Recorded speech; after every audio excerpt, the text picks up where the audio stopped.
I was channel surfing one day through all the TV shows, and I saw that Max and Ruby was on. However, the episode name was Episode 0. Out of curiosity, I put it on, and for childhood's sake, it had just started and finished the intro, but they kept waving, as if waiting for a reply. Then the screen went blank. A white blank, I might add.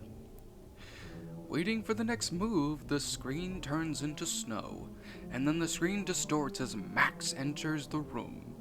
After the screen is fixed, Ruby enters also. There is no sound, but by the body language, they are arguing about something. Not regular episode arguing, serious arguing. Ruby rolls her eyes and leaves the room. Confused about what had just happened, I decided to keep watching. The scene yet again proceeded to go blank and a new scene starts. An earlier one to the one that had just happened. A very early one. Perhaps a few years ago. Max looks very small, but he's holding a knife, covered in blood.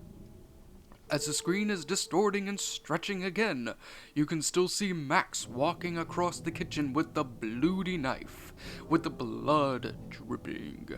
And that's the only sound that's coming out. Drip, drip, drip, drip, drip. Then I saw another bunny enter the room, with a horrific face.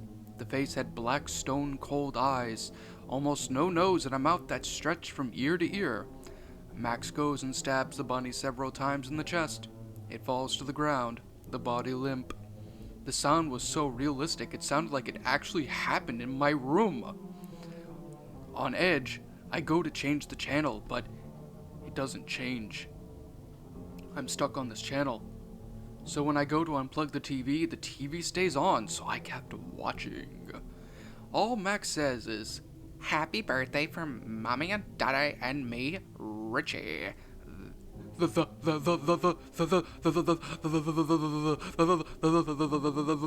my name. My eyes were literally glued to the screen and it hurt like hell.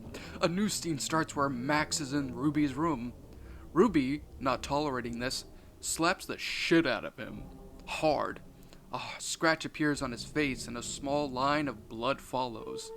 Max leaves the room, crying, and all it shows is Ruby sitting in her room, staring into the mirror. But when I looked at the mirror she was looking into, there was no face at all. Just two bunny, fluffy bunny ears. Soon Max comes back up the stairs with a knife in his hand again. He stabs Ruby 7 times in the chest to be more specific, and then goes to her face. He slowly cuts around her face, and then it came off. Blood all over the floor. The layer of skin came off, leaving only a layer of muscle on Ruby's face. Then Max puts her newly cut off face on top of his, getting blood all over his blue overalls. Max then cuts Ruby up into little bite-sized pieces, and it shows every part. The chomp, chomp, chomp, chomp. What is chomp? Of every part of her being cut off was grotesque. I vomited on the floor and had to eat it up. When I came back, Max was boiling her parts and getting ready to eat them, all with her face still on top of his. The screen goes back to snow and it shows Max taking off the face off of his face and biting it like a sandwich. It looked like he was enjoying the delicious taste. Then the screen went gray and Max said, "Sweet dreams are made of these. Who am I to disagree?" And it had a long beeping technical difficulty screen. It was over. 2 weeks later, Richie hang himself in his room, and so did 255 million others who saw the show that day. They were all like haunted by disgusting and nasty dreams, each one getting worse and worse, till none of them could take it anymore. No one knows how or why this hashtag happened. All we know is that it totally did. So I'm sure a few of you are probably exceedingly confused why I went out of my way and narrated this story. Yes, as many of you should know, this story was pretty damn terrible. The grammar was all over the place, the story made absolutely no fucking sense, and to make matters worse, the whole thing was just nothing more but a massive clusterfuck of gore and random shit happening every now and again. So, why even bother giving something like this the time of day? Well, if you've been on my channel for some time now, some of you may have heard a few bits and pieces in that story that might have sounded familiar. This is because of the fact that this story was actually the original inspiration for one of the earliest creepypastas that I wrote called Max and Ruby the Animated Project. Now, for those of you who have never seen it, I will leave a link down in the description below if you actually want to go out of your way and watch that story. But yes, this pasta was the very thing that inspired me to actually write the original story of the animated project. Why? I don't know. I just felt like the story was shit and I could probably do a lot better, and I gave it my best.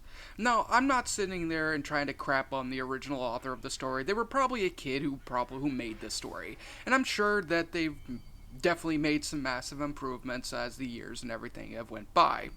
Now, another fun little thing about this pasta is that I remember reading this story way back when I was a teenager. I'd say when I was like maybe 16, 17 years old or so, and for whatever reason, the story itself just never left my head. Don't really know why, can't really explain it, but for whatever reason, this pasta managed to stay in my head. Now, fun little fact about the remake of this particular story, I actually couldn't find the original story.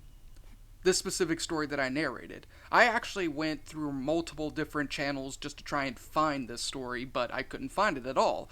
I went through the Wayback Machine, but couldn't find anything. So, for what it's worth, I'm very grateful that this story was re-uploaded. I don't know how recent it was, but it's definitely there. But yeah, that story that I wrote, the remake, as I'd like to call it, I actually had to use a lot of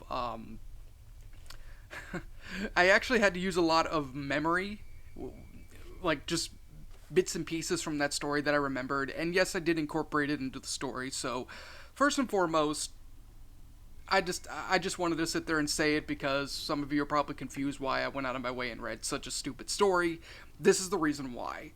And second of all, to the original author, despite how bad the pasta is, I do want to give you a massive thank you for actually writing this, because if you hadn't done so, I wouldn't have been able to write the remake of the story, the animated project. So I definitely got to give you kudos and credits and everything for it as well.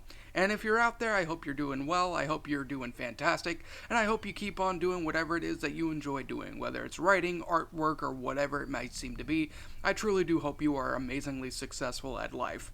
And let this be a little bit of inspiration for everyone else here that's watching this video. Just because a story is dog shit does not mean you still can't use it as inspiration to make something better.